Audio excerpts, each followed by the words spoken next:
घरात काही लाकडं होते, मग म्हटलं काहीतरी नवीन बनवू. मग घेतले काही लाकडं आणि केलं खिळ्यांनी फिक्स. तरी पण काहीतरी खाली खाली वाटत होतं. म्हटलं काहीतरी नवीन बनवू आता याच्यावर.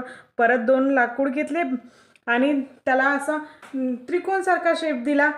पण ते याच्यावर फिक्स करायसाठी मी थोडा फेविकॉल आणि लाकडाचा भुसा घेतला आणि केलं फिक्स. रात्रभर ठेवावं लागलं. नंतर कुठे ते सुकलं.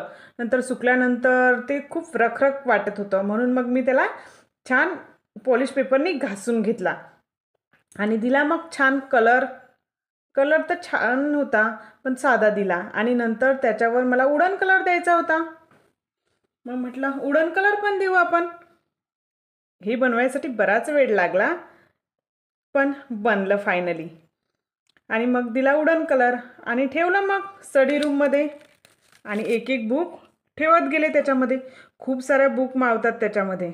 मी पण ठेवले आहेत, बऱ्याच ठेवलेल्या आहे आणि अजूनही बऱ्याच त्याच्यामध्ये मावतात. आणि एवढं छान बनलेलं आहे की बिलकुलही हालत नाही आहे किंवा बुक्स खाली पडतील याची भीती पण नाही आहे. आणि खूप साऱ्या बुक्स एका ठिकाणी आपण ठेवू शकतो. मी असंच केलं आणि व्यवस्थित ठेवलं. पण तरी पण काहीतरी खाली वाटत होतं. मग म्हटलं चला तिथं करू आपण गणेशजी विराजमान.